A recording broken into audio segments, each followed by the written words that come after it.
पहले तो बहुत बहुत बधाई हो सभी छात्रों को, अभिभावकों को कि सीयूईटी का रिज़ल्ट आ गया। हम भी बहुत टाइम से वेट कर रहे थे कि सीयूईटी का रिज़ल्ट आ जाए। हमें एनटीए ने कल जब सीयूईटी का रिज़ल्ट जारी किया तो हमें पता चला कि ये रिज़ल्ट जो है ये रॉ स्कोर्स में है। पहले नॉर्मलाइज स्कोर्स में होते थे, अब रॉ स्कोर्स में है।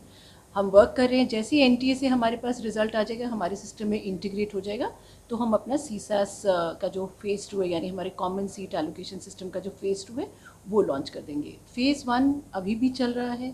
फेज़ 1 में जिन बच्चों ने अपने फॉर्म भरे थे, तकरीबन 2,64,000 स्टूडेंट्स तो अपना फॉर्म पहले ही भर चुके हैं, यानी 50% तो आप काम कर चुके हैं।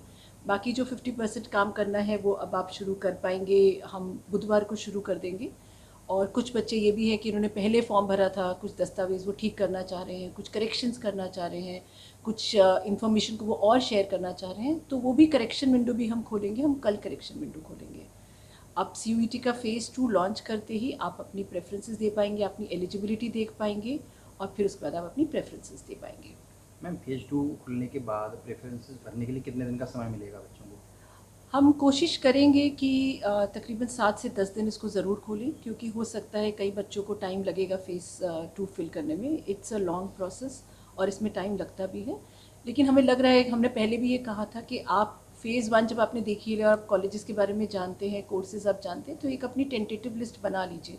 तो हम तकरीबन 7 से 10 दिन खोलेंगे इस प्लेटफॉर्म को, और क्योंकि हमें भी एडमिशन्स अब अपना एकेडमिक सेशन बहुत जल्दी स्टार्ट करना है, तो हम अब कोशिश करेंगे कि जल्दी जल्दी एडमिशन हो सके। एक स्टूडेंट मैम कितने अधिक से अधिक कोर्सेज और कॉलेज के विकल्प दे सकता है पहली बार में? आप जितने एलिजिबल हैं कोर्सेज उन सब के लिए आप दे सकते हैं। यहाँ कोई नंबर नहीं है, कोई लिमिट तो नहीं है? कोई लिमिट नहीं है। जैसे हमारे पास 79 प्रोग्राम्स हैं और हमारा बीए प्रोग्राम आगे 183 कॉम्बिनेशंस में आगे चला जाता है।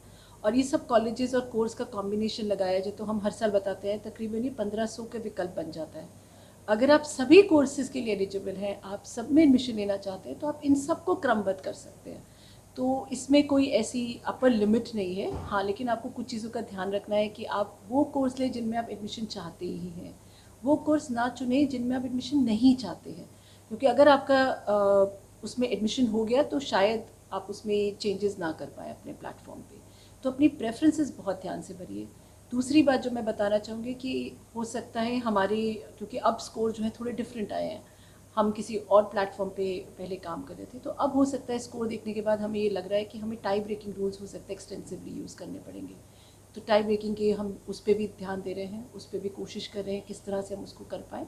और बच्चों से गुजारिश है कि वो अपनी क्लास 12th के जो मार्क्स हैं उन्हें एक बार चेक कर लें और वो देख लें कि वो उन्होंने ध्यान से फिल किए कि नहीं, क्योंकि वो उन्हें हम टाई ब्रेकिंग के रूल्स के लिए यूज़ कर सकते हैं। तो आप अपने स्कोर, जैसे टोटल मार्क्स जो दिया है वो शायद आपका 100, 200, 500 के मार्क्स होते हैं, जो मार्क्स ऑब्टेन्ड है वो आपके कितने मार्क्स आए हैं वो बताइए। इसके बाद देख लीजिए जो परसेंटेज कन्वर्ट हो रही है मार्क्स और टोटल मार्क्स की, वो ठीक कन्वर्ट हो रही है। This could be a criteria for allocation. तो ये एक एलोकेशन के लिए एक अच्छा क्राइटेरिया हमारी टाई ब्रेकिंग में यूज़ हो सकता है।